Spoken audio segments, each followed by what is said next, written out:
ঝিনাইদহ সদর উপজেলার হরিশঙ্করপুর ইউনিয়নের সম্ভাব্য চেয়ারম্যান পদপ্রার্থী সাইফুজ্জামান রিন্টু মুন্সির উদ্যোগে পথচারী ও ব্যবসায়ীদের মাঝে লিফলেট, গাছের চারা এবং ক্রীড়া সামগ্রী বিতরণ করা হয়েছে।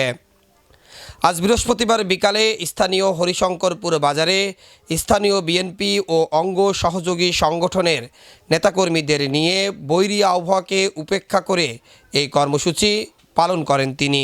এ সময় সাইফুজ্জামান রিন্টু মুন্সি বলেন, বিএনপির ভারপ্রাপ্ত চেয়ারম্যান তারেক রহমানের ঘোষণার আলোকের পরিবেশ রক্ষায় সাধারণ মানুষের মাঝে গাছের চারা বিতরণ করা হচ্ছে।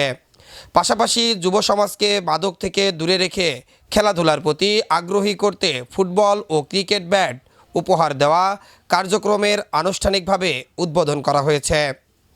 তিনি আরও জানান, তার উদ্যোগে ইউনিয়নের প্রতিটি গ্রামে যুবকদের মাঝে ফুটবল ও ক্রিকেট ব্যাট বিতরণ করা হবে। একই সঙ্গে রাস্তার ধারে ও খোলা জায়গায় বিভিন্ন প্রজাতির গাছের চারা রোপণ করা হবে। কর্মসূচিতে স্থানীয় বিএনপি ও এর অঙ্গ সহযোগী সংগঠনের নেতাকর্মীরা উপস্থিত ছিলেন। কর্মসূচি শেষে উপস্থিত নেতাকর্মীদের নিয়ে একটি মাদকবিরোধী সভা অনুষ্ঠিত হয়। সভায় সাইফুজ্জামান রিন্টু মুন্সির পাশাপাশি হরিশঙ্করপুর পুলিশ ক্যাম্পের সদস্যরাও অংশ নেন। আসন্ন ইউনিয়ন পরিষদ নির্বাচনকে সামনে রেখে 10 নম্বর হরিশঙ্করপুর ইউনিয়নে দীর্ঘদিন যাবৎ এই ফ্যাসিস্ট মুক্ত হওয়ার পর থেকেই এই ইউনিয়নের সাধারণ মানুষকে নিয়েই আমি কাজ করছি। এই ইউনিয়নের সাধারণ মানুষের সাথে সুখে দুঃখে সর্বসময় যারা আমাকে ডাকলে পায়।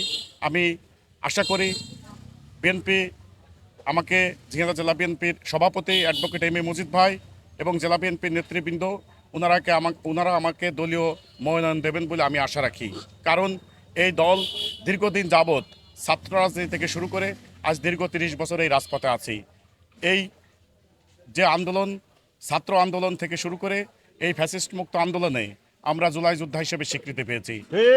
যার কারণেই আমি মনে করি এই ইউনিয়নে আমাকে মনোনয়ন দেবে এবং সেই প্রত্যাশা নিয়ে জনগণের সাথে করেই লিফলেট বিতরণ, গণসংযোগ এবং আমাদের প্রধানমন্ত্রী দেশনায়ক তারেক রহমান উনি যে বৃক্ষরোপণ কর্মসূচি নিয়েছেন, সেই বৃক্ষরোপণ আমরা নিজ উদ্যোগে নিজের অর্থায়নে আমরা এই কাজগুলো করছি এবং ছেলেপেলে যাতে মাদককে না বলে, মাদকে আসক্ত না হয়ে পড়ে, তার কারণে এই প্রত্যেকটা গ্রামে একটি করে ফুটবল আমি বিতরণ করছি, যাতে ছেলেরা খেলাধুলোয় সার্বক্ষণিকভাবে খেলার ভিতর থাকে।